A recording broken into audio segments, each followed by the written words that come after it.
I am Bree Zabrowski, co-founder and CEO of Apollo Performance Wear, here with my fabulous friend and co-host, Melissa McDaniel Grisham, founder of Turning Point Dance Creations, dance educator, and social justice advocate. We are so excited to be back with you today for another fabulous episode. This is Beyond the Steps.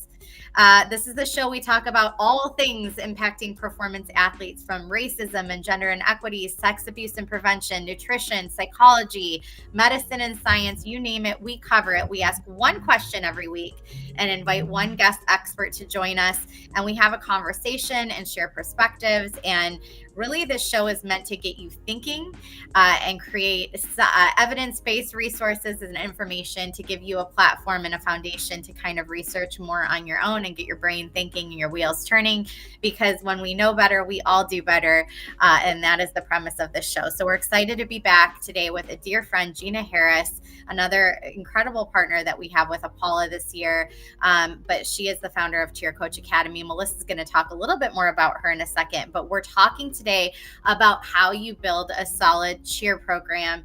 And I hesitate to say cheer because this information can be applied across the board to any athletic activity or organization that you want. As many of you know that watch the show regularly, Melissa and I have a strong background in dance, and I've been a co-founder and director of 3 different competitive programs, and I can tell you it all translates. So if you're out there and you are a director or a coach, and this is something you're looking to maybe improve the program that you're at, or maybe start one of your own, this will be a great episode for you to tune in, and hopefully you can walk away with some really great information. So Melissa, tell everybody about our friend Gina.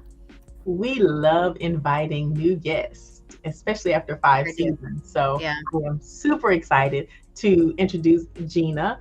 Gina turned down a career in broadcasting, and decided to take her personal life traumas and use them for the good of others, and worked as a nonprofit executive, serving and inspiring others. After a 25-year nonprofit career, Gina is now an entrepreneur and sought after national speaker and consultant. Gina has shared her experiences in dozens of media outlets, including the Huffington Post, the LA Times, and People magazine, just to name a few. Gina became a cheerleader in 8th grade and was an All-American cheerleader. She began coaching cheerleading right after high school and has never stopped, much like me in dance. She is a 7-time championship cheer coach. Gina is the founder of Cheer Coach Academy, an online training and support resource for cheer coaches serving more than 20,000 coaches around the world. Gina is a proud and rare 6th-generation Coloradan, has watched every episode of Survivor and loves her family more than anything. Her husband, Rob, and her son, RJ, who is an elite all-star cheerleader. Welcome to the show, Gina. Yay. Oh, thank you. Thanks for the introduction. It's so good to be here. A rare Coloradan. Everybody says that about me being a Charlottean. I'm from Charlotte, North Carolina, and I'm from here. And they're like, "Oh, you're the one." Yeah, me and my family and my best friends, yeah, we're all the ones who are from here. Obviously, Gina, you have a ton of experience, not just in the cheer space, but also as an entrepreneur. Talk about why you gave up a broadcasting career, left the nonprofit industry, and chose to focus on some of the work that you're doing on continuing education for cheer coaches and gym owners. How did you decide to make this your mission, and what was the impact? Well, we're going to go all the way back to when I was 13 years old, and it all comes together with cheer. My dad was 39 years old and instantly died of a brain aneurysm. He was fine one day, and then he was just gone. And obviously, as a 13-year-old girl, that's so devastating. Mm-hmm. But a few months later, I found cheerleading, and I was told I made the team because I smiled. Mm-hmm. And I really think I made the team because I had the best hair with the Aquanet. Yeah. Yeah. Pictures. I share those. But I love cheer because I could go to practice and forget about just some of the things that were going on at home, and just that whole snowball effect of losing my dad so suddenly and tragically. I could go there and smile and have fun. And then I actually became, good. I became an All-American. I wasn't good at first and just loved it. So then I went to college. I have a broadcast journalism degree, but when I was in college, I ended up coaching cheer, and I found coaching cheer very shortly after I tragically lost my sister. She was murdered by her husband. And so I know Wow. I'm sharing some real tragic things with you, but it's all to let you know that those are the things that led me on this path of Mm-hmm. losing my dad, losing my sister. And so then I lost my sister. I met some high school cheerleaders. They said, will you come and help us? Because our coach is a teacher at the school. She has no idea what she's doing. And so I went and I helped them. And I found such a joy, even more joy coaching than I did actually cheering and competing in cheer. So I never stopped coaching. And there's been a series of other tragedies that had happened in my life. And all of that led me to a career in nonprofit work. But then after 25 years, I knew it was time to do something else. And I think it's been 8 years ago, I started Cheer Coach Academy. I started this company because I was helping a lot of other cheer teams as well as coaching my own. And I was finding there were many, primarily high school coaches that were just thrown into being coaches.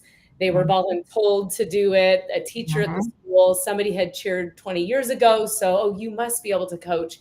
And when someone agrees to coach cheer, they want to do the best they can. I think any coach of any sport wants to do the best they can and have the resources. But I knew with my full-time career nonprofit, I couldn't continue to help that many coaches and come in and do choreography and do clinics. So I started Cheer Coach Academy, and it was just something that I have spent a few hours a month on while being a CEO of a nonprofit. And it just continued to grow and grow. And I realized there's such a need here. And that's the core of myself as a coach, that really taking that whole life experience and knowing the impact that cheer had on me as an athlete, and then seeing over, I'm going to date myself, but 30 years worth of athletes that I have coached, and how cheer has helped them in their lives, some of them through real tragic situations, some of them being able to become really successful, a lot of them becoming very successful, and attributing cheer as being a foundation for that. So that's why I'm focused on this right now, and I love it. It's never work. Even as a coach, I can go to practice and it doesn't matter what's going on in my life. It doesn't matter what's happening. I can just focus in on cheer and hopefully have an impact on the athletes that I'm coaching. I love it.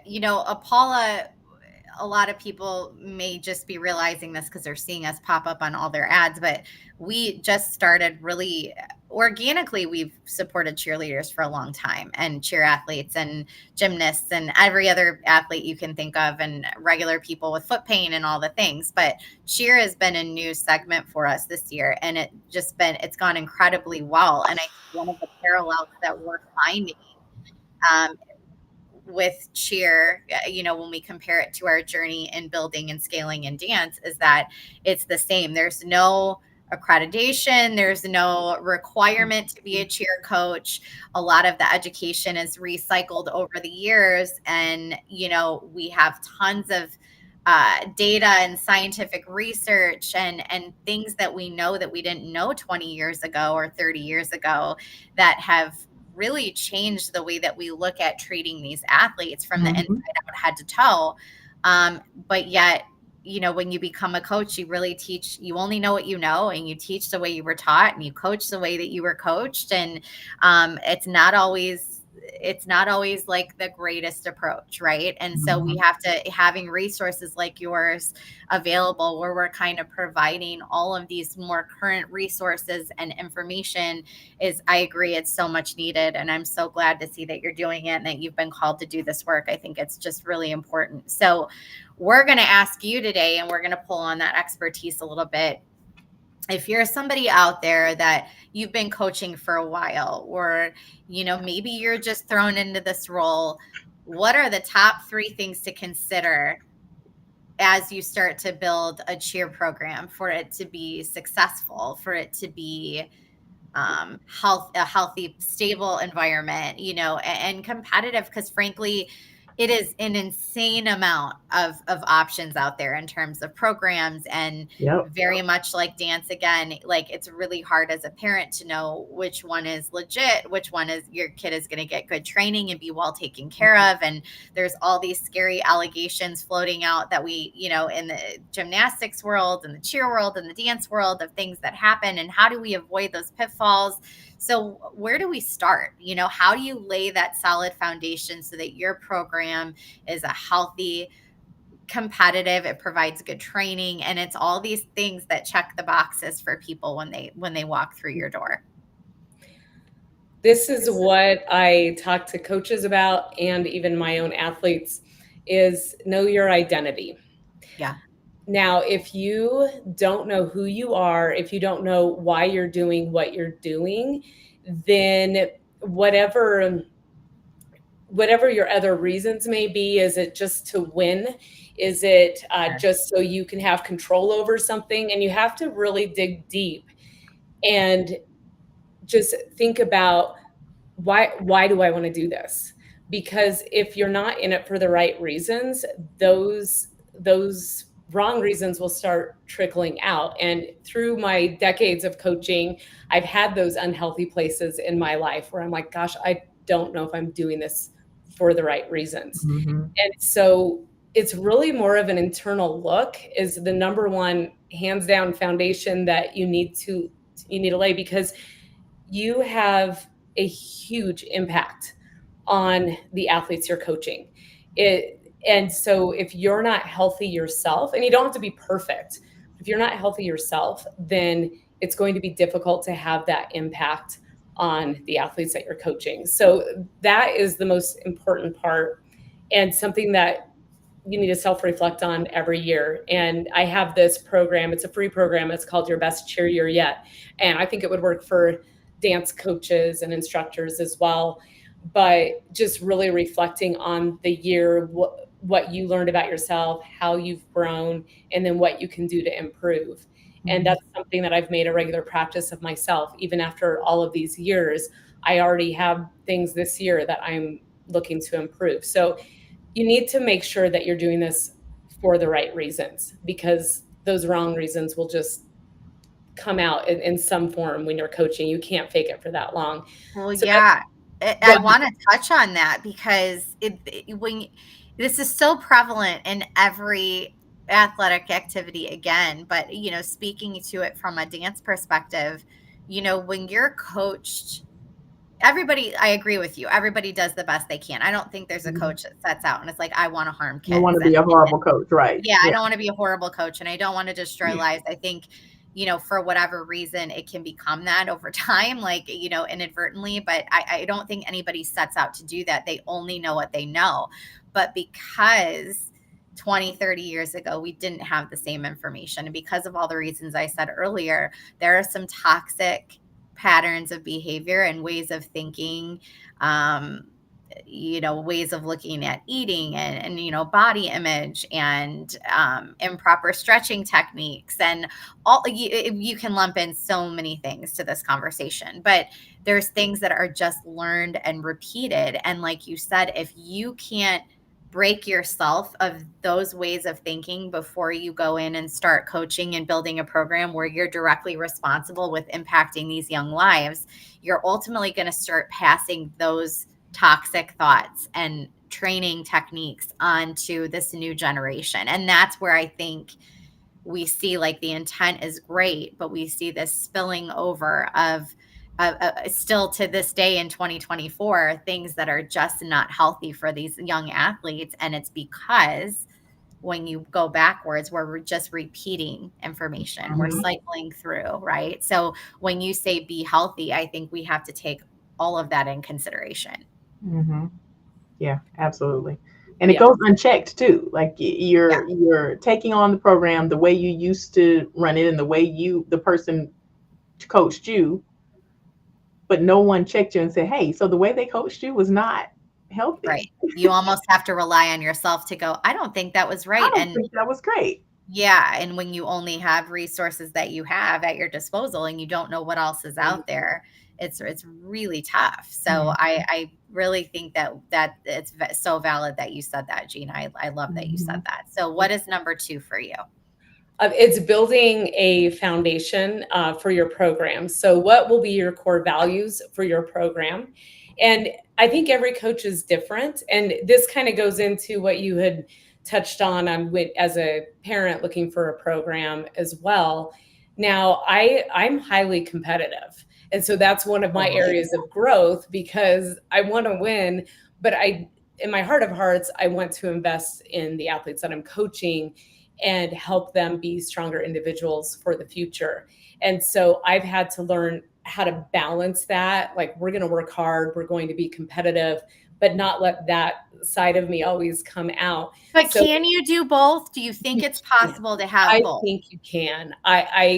I have team after team that we've been very successful, and just my current team.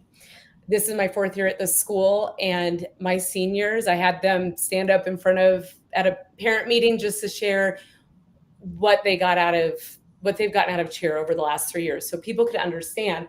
Because from the outside, the school sees us as the 3-time state champs, 3 in a row. So they got it their freshman, sophomore, junior year, and not one of them, and I didn't coach them on what to say, not one of them said the best thing about this is that we've won state 3 times in a row.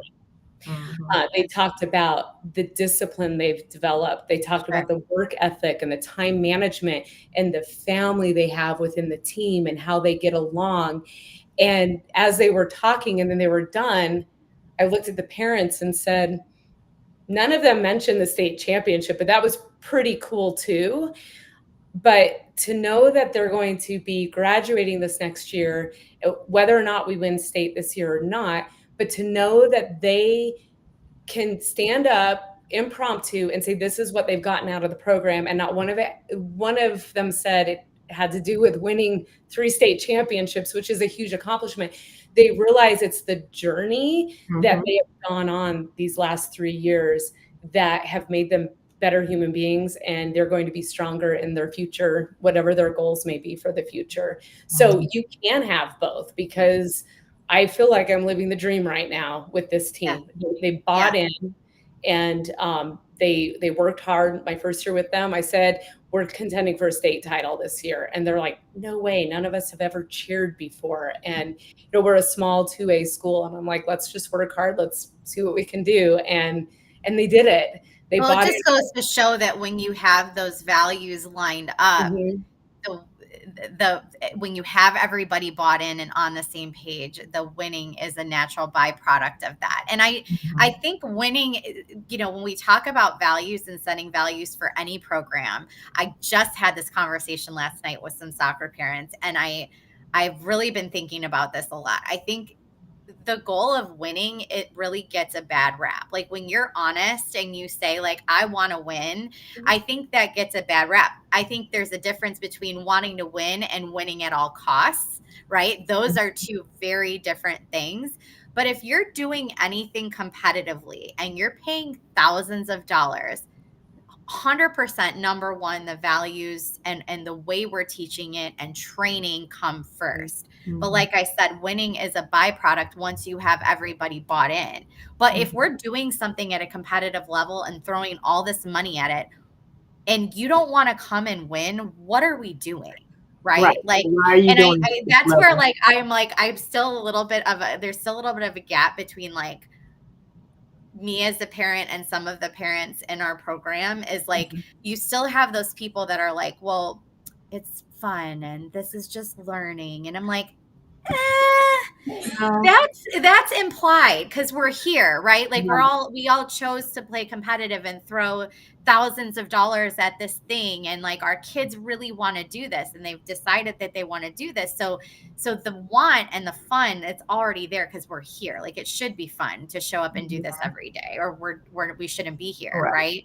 But like, if we've chosen to go this competitive route and insert cheer, dance, soccer, whatever sport you want, that's not a bad thing to say, I want to win. Like, you're not saying it shouldn't be fun or it shouldn't be a learning experience. It's just, there's a difference between winning and winning at all costs. And I definitely don't want to do that. Yeah, But no. I tell my kids all the time, winning is fun.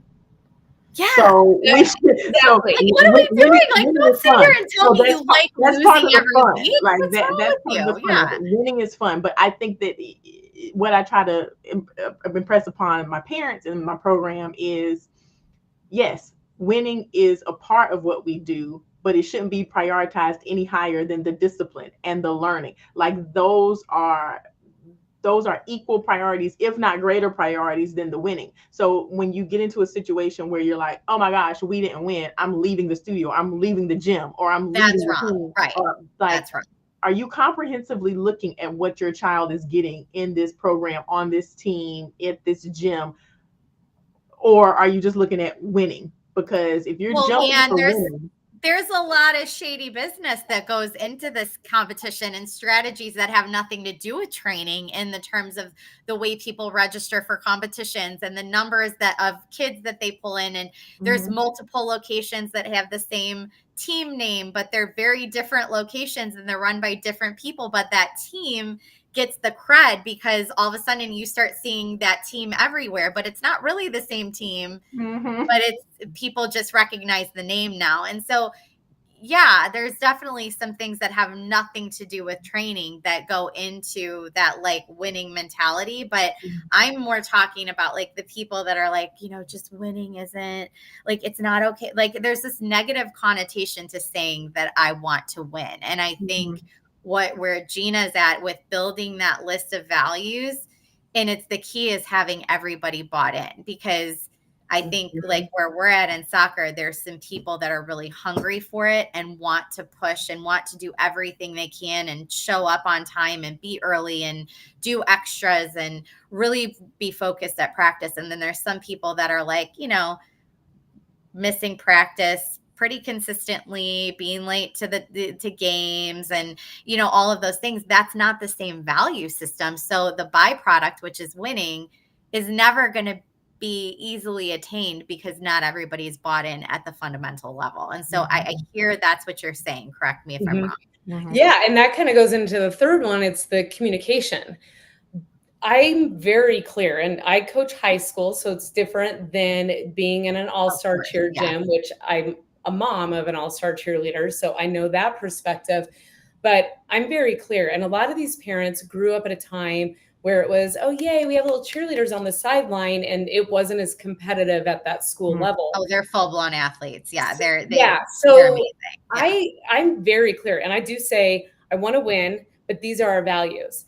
And I have had conversations with parents where they're like, well, I don't want her to burn out, and I just want her to have fun. And I said, these are in place out of respect for those athletes that are showing up every day, that are putting in the work. We're respecting them, and we're respecting our sport as well, because sports like cheer and dance don't always get that credibility of maybe football does as being a sport. I mean, even with my team, I'm like, you're not leaving at halftime and grabbing nachos at the concession. I was like, yeah. Football players do that. You were drinking water and you're still in game mode. Yes, you can kind of relax at that point, because I don't need to really do a huddle at halftime with my team like my husband, who's a football coach, does with his team. But we need to treat it that way. And so very much so, especially in school cheer and dance, you have to communicate that to parents. And as clear as I communicate it, a 15-page handbook, seriously, it's all laid out. You communicate it, then there's no surprises. And now I have everything itemized that they have to initial. So we understand that. And still, some of them don't get the memo that, yes, we do practice every day like other high school sports. This is how we do it. But the communication part is key as well. And if you know who you are, if you set a foundation for your values and you can communicate that and be very clear up front, then those are the foundation. Then everything else will come into place as far as safety and training. And that's a whole other conversation as well. But you put that all in place and you have that foundation, and don't be afraid to lose anyone from your team because you're sticking to this is what it is. Now, I will say I'm flexible on things, and I feel like I'm approachable. Sometimes I don't appear approachable because this is our program, but also within reason. Sometimes you have to make some concessions on some things here and there. I think my team needs practice off tomorrow. I really do. Just some different sicknesses and stuff. But they have been working so hard. We've had near 100% attendance. And because of that, they've earned that practice off tomorrow. Mm-hmm. And so they see that when everybody buys in, they see that other side of it too, that we coaches can be reasonable about, okay, let's have some common sense on what's going to work. Right, exactly. Yeah. And I think it's so interesting that, we asked you, what are the top things to consider when building a cheer program? And at no point did you talk about the equipment or the budget, or like you talked about the core values, the thing, the heart of the program. And that is, I think, attributed to the success of your program with leading other coaches around things that they need to do. Like, people automatically go to, how much money is it going to take? What should they be wearing? Are their uniforms the best ever? Are there, like, those types of things? And they skim over what is the heart of your program. And that's important. I mean, I've coached, I could tell you story after story, the conditions I've coached in, like ceiling's not high enough. So we run outside to throw a basket toss and in the cold weather in Colorado. And then we come back inside and not having all the mats and having ugly uniforms. And the thing is those teams would never mention that. They would talk about that heart of the program. Mm-hmm. And I've lost more competitions than I've won. I've lost more state championships than I've won. And I prepare my team that this is another part of it. Success isn't determined by how much you have won. As competitive as I am, you set goals for your team and you have your team come together and set those goals what are the things that are in your control? Because I have lost state championships by members stepping off the mat.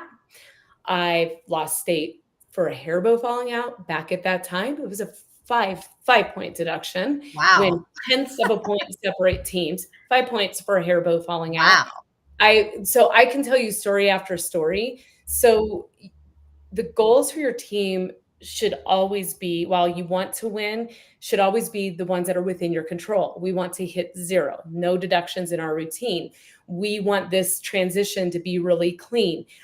We want to be unified. You set all those goals. So when those things happen where you have some deduction that you would have never expected, you have a fall that stunt never, ever fell, and that falls in the competition, then that doesn't completely crush them when maybe it doesn't define you. That loss doesn't define you. Exactly. That's not where their identity lies. Now, if you do all that work and you set those goals and you actually do have a good enough team that could win a state championship, that will probably come. But as much as there's rubrics and we're trying to make sure our sports, cheer and dance especially, are not subjective, that still can happen. And there are teams, different set of judges, there would have been a different winner. And I prepare my teams for that as well, because I always have to think about that conversation when we don't win, because we don't always win. Yeah. Well, 2 things come to mind. So the first one being, we're talking about building competitive programs and all of that, but that is also a value. There are plenty of people out there that don't love the stringent competition environment, and they don't love putting that on the kids, and they don't love it themselves, and they don't love all the quote unquote drama that comes with that, in dealing. And so I know plenty of organizations as well that's not where they prioritize their value system. And some parents really love that. And there's a place for everybody. Right. And I think going back to what you said about clearly communicating that value system, so people know what they're getting when they walk in your doors, so they can choose for themselves, this is the right place for me, or no, it's not. You don't want to try to fit a square peg in a round hole. You want it to be a good fit, because ultimately you as a director, coach, whatever, your program is going to thrive when you have the right mix of people under your value system. And so finding that program that maybe isn't as competitive, it's out there, but you got to do your research, you got to look for it. And then the other thing is that, you know, the being consistent with those values and staying true to who you are. And it is really scary when you're building something new to turn people away, right? And say this probably isn't a good fit for you. But I promise, and I've lived this on the dance side of things, when you stay true to that value system and you tell people this isn't a good fit, you maybe go here. Like I would send people down the road all the time because I'm like, I just know like this, and it killed me because I loved the kid. I thought the kid was really talented, but what they were looking for in a program did not match the value system that I was establishing. And especially when you're starting out, it is so important in building a program to stay true to those values so that you get people in your doors that match. Right. And that's how you build a program. So, I love everything that you just said, and it definitely applies across the board. If you're just now, go for it, Gina. Oh, go ahead. No, go ahead. If you're just now tuning in, God probably have some people that just now joined. You're watching Beyond the Steps. We are here with Gina Harris talking about how you build a program. She is a hardworking coach as well as a coach, two coaches. And she is sharing her expertise. She has dropped quite a few gems so far about the keys, things you considered when you start your program. If you want to watch this episode from the beginning, you can at Apollo Performance or at TP Dance Creations, but don't do it right now because we want you to hear the rest of the things that are coming. We also want you to invite some friends over, tag, call, text, subscribe, like, share, whatever it is, so that your friends can join in on this conversation. Also, let us know what you think. Drop some ideas and thoughts in the comments. We love to read them and hear them as well. Advice for parents. So usually parents walk into a gym, or they walk into a dance studio, or they walk into a soccer program or whatever, and the first thing they have are all these plaques and trophies and all these things that are in the window, and they're like, how many have you won? I guess you win a lot. That's what people always say. But based on our conversation, that doesn't sound like the question they should probably be asking first. So they might. They can. It can be the only question. But what questions do you think they should ask? Well, now being a cheer mom, I give you some background. 3 years ago, my son, when he was 9, he said, will you teach me a back handspring? So I'm like, that's so cool when boys tumble, right? Taught him a back handspring. He picked it up pretty quick. And my husband said, should we put him in all-star cheer? And I'm like, really? You'd want to do that? My husband, the football coach. And my son was really interested. So for us as parents, there's probably 2 different types of parents out there. You are brand new, starting some kind of sport, some kind of program, and you have no idea if your kid will be good, if they'll like it.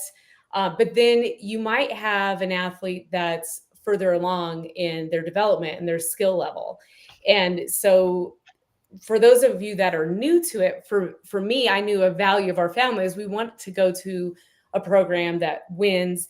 We want, if my son is trying cheer out, which is rare for a 9-year-old boy to be trying this out, we want him to go to a gym where he can really experience all of that. And so it was really important for us to do a Division I gym as opposed to Division II, even though it would have been less expensive, closer for us, not as much of a time commitment.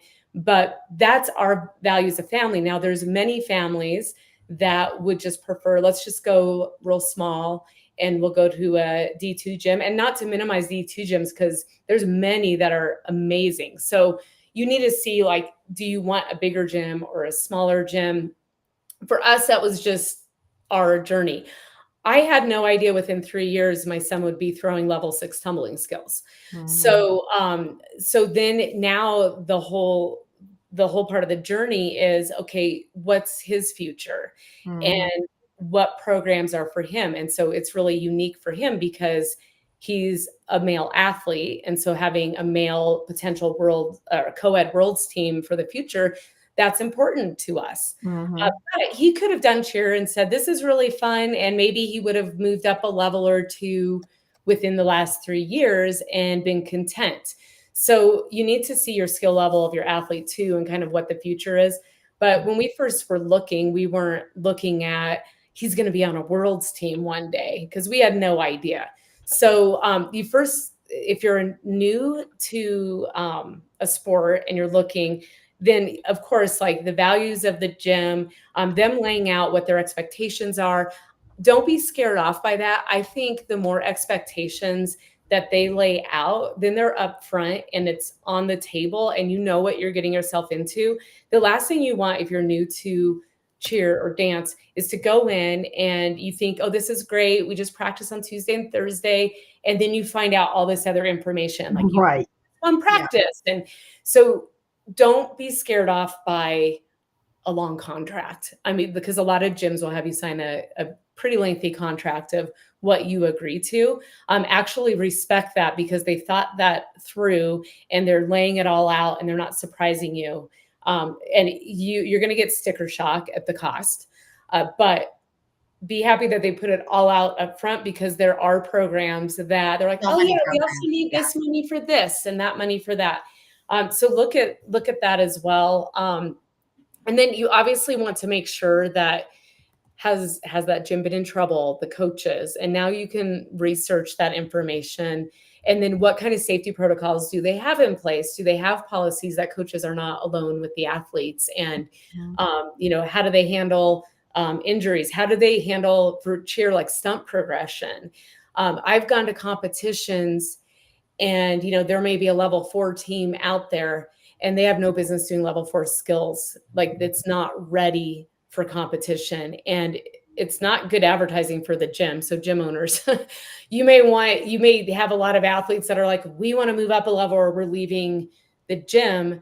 It's not worth it, because it's not good advertising when you're sitting in an audience and you're seeing the gym across town dropping a lot of stunts that they should. And it's super dangerous for the athletes, right? It is exactly. So looking at how do they teach stunt progressions? Are they trying to level up all their athletes just so they can say they have this level team, or are they going to even stack a team where we have cheerleaders with level 3 and 4 skills, but we're going to stack this level 2 team, and that might be really appealing to you too, because that level 2 team could go and win NCAA nationals, or they could go and win Summit.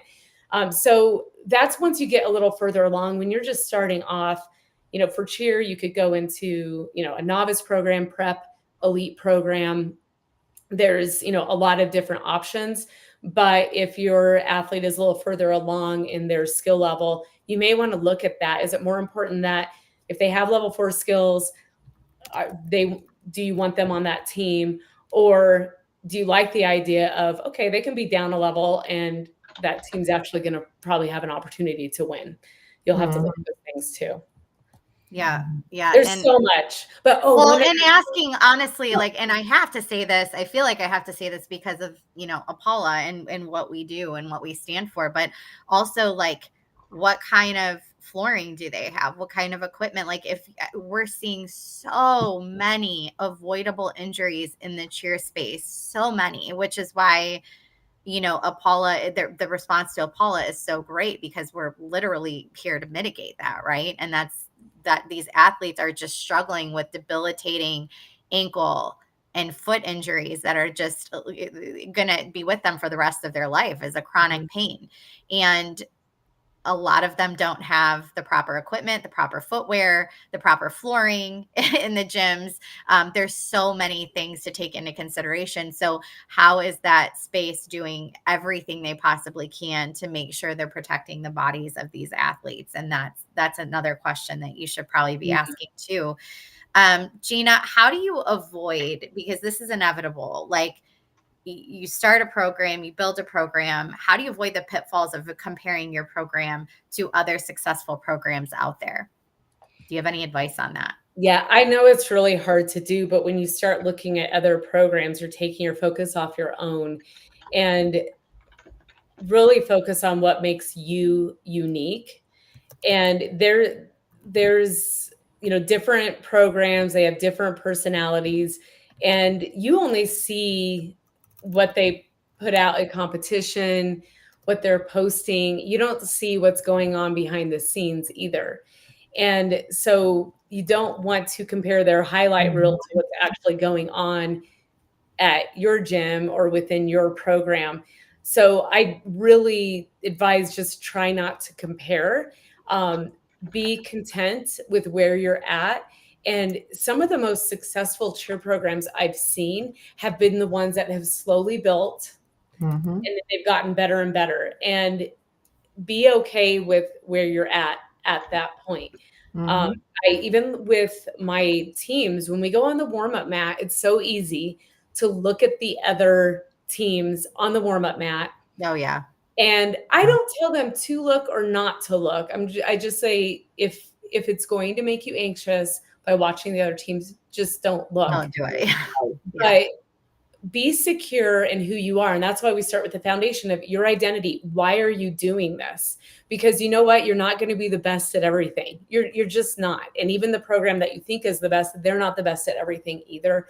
And so if your identity is not secure, then you're going to be comparing yourself more to other programs. So I don't know if I have this magic thing to say, except for don't compare yourself. Focus on what makes you unique as a program, as an athlete, as a coach. Focus on what makes you unique and capitalize on that. I mean, I really enjoy coaching at a small school. We're a 2A school. The team that I have now, they're doing skills that a lot of the other schools think we're a much bigger school. And it's so fun to go in and be like, we have 200 students in our high school, and none of these girls have ever cheered before. And to be able to do the things that we're doing, there's nothing I love more as a coach than to build a program like that. And some coaches, they want to go into the bigger schools with an established program. You know, that's not me as a coach. Like, I've really found that I like working with new athletes, and we have a middle school program, and I'm working with them on the choreography right now. And I'm like, this is my future. And just teaching them basic things like don't bend your wrist when you do activity. You know, I go to a big school and those athletes already know that. They're getting those first skills for the first time. Like, they put up a prep. That is just so satisfying as a coach. So I've really established, like, this is my sweet spot as a coach, and I'm not going to compare myself to other schools, the bigger schools. And even those small schools that we compete against, we're not going to compare ourselves. We need to walk in with our own identity, because in these performance type sports, cheer, dance, you can feel that. I judge competitions too. You know when a team has an identity. They walk out, and even if they don't have the most advanced skills, you know that they know who they are. And that automatically is going to just be picked up by the judges. And of course, they should be as fair as possible in scoring. But, you know, those overall effect or routine composition, those sort of things can be impacted as well on the score too. So it will affect your performance if you're comparing yourself. Right.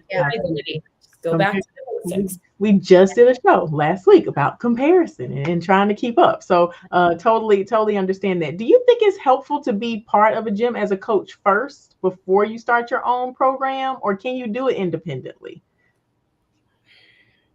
I'm not sure. I was a director of an all-star program a long time ago, like 20 years ago, and I had coached high school cheers. So I think that was helpful. I think it would just depend on the person, but getting an idea of how another gym operates and just seeing how they operate, I think that could be pretty helpful to do that. But I think it would be an individual situation and what their background is. Yeah, agreed. There's probably a lot of pros and cons, but we'll save that for another episode. We'll talk about that another time. But Gina, since you are new with us, for everybody watching, by the way, this is Beyond the Steps. We're talking with Gina Harris about how to build a successful foundation for a cheer program, but you could insert any sport or activity into that. It pretty much applies across the board. A great insight here. So make sure you go back to the beginning and watch. But Gina, we give all of our viewers homework every week, something that they can improve on or learn about from between this episode and the next one. So what do you want to challenge our viewers to do for their homework assignment this week? All right, we're going to dig deep. So we started off with identity. So the homework assignment is, if you don't know your identity, then you will try to find it in something else, such as winning, or in how well your athletes and your parents like you. But you're not always going to win, and not everyone's going to like you. So my homework for you is to spend some time in reflection, and however that may be. I live in Colorado, so going on a hike in the mountains is great. Or if you want to go on a run, or if you just need to get to a quiet place and journal, listen to music, whatever would help you to really reflect on, where is my identity? And there's this quote that I just came across from Leaders' Life and Work: until you settle your identity, you will live in leadership insecurity. Until you settle your identity, you will live in leadership insecurity. Like I said at the beginning, really having a foundation for yourself. And it's something that you never 100% arrive at. Like, here's who I am, here's my identity. It's going to impact how you lead. And so it's really important to just reflect on that, write in a journal, figure out, where your identity lies. And for me, it's my faith. My faith is unshakable regardless of what's happening around me, whether I win, whether I lose, whether parents like me or not, whether athletes like me or not. Having a strong identity is in something that is unshakable in your life. So what are those things that are unshakable? That if your program went away or everybody turned against you, where does that identity and that foundation lie for you? So figure that out, and then revisit it at least every year, probably a couple times a year, because there are going to be times when you feel like, and it's probably not true, but you feel like the parents are all coming against me, or I don't think any of my athletes like me. You have to go back to that foundation. Yeah. And knowing who you are. And it's also at some point going to become clear, like, where I was when I started my program and how steadfast I was in those values. It evolved a little bit every year. And by year 3 or 4, there were some big changes, things that, when you have to do things differently when you're starting a program versus when the program is established. And yes, the core values are the same in what you're putting out, and the way that you train, and the way that you work with your athletes, and the service you provide. But the way that looks will evolve, and that's okay too. And having those check-ins with yourself every single season, or a couple times a season, maybe once mid-season and once at the end of the season. What went right? What went wrong? What feedback am I getting from my families? What are they needing that I'm not providing? And how can I do it and still feel good about maintaining my value system? Like that's inevitably going to happen. And if you're going through that and you're feeling like having moments where you feel like everybody's against you, chances are you've built your program, and now you need to grow your program, which looks a little bit different, right? So I think all of this is just great insight again, Gina. And we have the same homework that we give every single week here at Beyond the Steps. It is to take our Steps Initiative course. I dropped that link in for you guys. And it is so important that we get the word about this course. It is absolutely free. It is the catalyst for the show. It is why we started the show. But it is basically a 5-course module, or each module was curated by experts in their field. It's 5 courses. You can go at your own pace. Anybody can take it. Again, free. But it's going to talk about racism, gender inequity, sex abuse prevention, nutrition, psychology, and medicine and science. And it's going to give you evidence-based research, and hopefully be a platform, a launching pad for you to sort of dive in your own and learn more, because when we know better, we do better. And that's what we always say on this show. Gina was kind enough to provide so many resources for us today that she is sharing with all of you. And if you're out there and you're thinking about starting a program, Melissa put those in the ticker, but you can see Cheer Coach Academy resources, the Cheer Coach Academy store. She has an article linked 12 ways to escalate your stunts with stunting drills, blog articles that are linked for coaching for character. Success is never defined by a trophy. It's not about the trophy, navigating victory, and a vision alignment session. So definitely check out all of these links. We're going to add it to the comments as well once this episode goes live, so you can see all the resources linked there. And we encourage you to check those out. Gina, tell everybody out there that may be watching this now or in the future how they can get in touch with you. And do you coach coaches one-on-one? Do you do virtual options? Talk a little bit about that. Sure. Well, the website's cheercoachacademy.com, and under resources, you'll see a number of free resources, which we have those links for, and then also other courses as well. And I do virtual coaching as well. So you can send videos in and I can watch and give you feedback. I've done one-on-one calls with coaches, just them needing advice on different situations. I think what the most popular program is Stunt School 2.0, which is demoing stunts all the way from beginner to elite level stunts.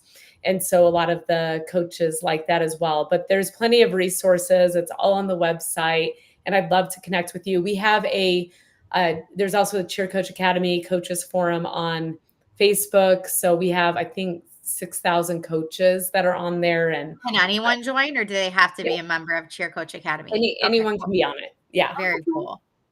Yeah. So all of those links are on the website. Yeah. Wonderful. Definitely check it out. And you do a coaches conference annually, right? For coaches. Well, we had our first coaches conference. It was a virtual one over the summer. And I am blown away by the feedback from the coaches. The workshops were incredible. And actually, you can get access to it now. It's all the workshops are online. And so that's on the website. So just click on coaches training. But I'm so thankful for Apollo Performance for being one of the sponsors. And I'm a personal fan because my son, he uses them, and it's really helped his ankles because they were really sore when he started doing more advanced swimming skills. So he wears them, and he's a big advocate for them. But yeah, the coaches conference, we'll be doing it again next summer, but you can have access to all of it. We have some of the best cheer, I guess you can call them influencers, that you probably follow on Instagram that are doing the workshops. And it was so, so valuable. The feedback from the coaches just blew me away. And I learned a ton. I was already sending the videos ahead of time to my assistant. I was like, you have to watch this. Well, congratulations on a successful conference, and everybody out there watching, put it on your calendar for next year. It is so cool that there is the virtual option, because you can do it from anywhere in the country or the world and get this really valuable information. And we talk about, you only know what you know, and coaches really need to stay up on what's happening in cheer today. And this is another really great accessible way for you to do that. And not only my understanding, Gina, is like you said, you get the conference and you get to attend and be with like-minded people, but you also get access to this entire library of information for the whole year following that conference. So it is, a tremendous value, and we encourage you guys to check that out for next summer. So make sure you're following Cheer Coach Academy and checking the website from time to time as more information gets updated for next year's event. And Gina, thank you so much for being here and for sharing all of your experience and insight. We can't wait to have you back. I can already tell you we're going to be asking you to come back. So we really, really appreciate your time and joining us today. Yes. Absolutely. It's awesome to have a first time guest and now a repeat guest coming back. So thank you so much. Thank you, Bree, for journeying with me beyond the steps. It has been amazing for the past 5 seasons. Next Friday is a flashback. Speaking of 5 seasons, we are flashing back to one of our older favorite episodes. So please tune in for that and make sure that you share. If you want to watch this episode from the beginning, please go to YouTube at Apollo Performance or at TP Dance Creations. You can also catch them at on Facebook at those same addresses. Until next week, we hope you continue your journey beyond the steps. See you then.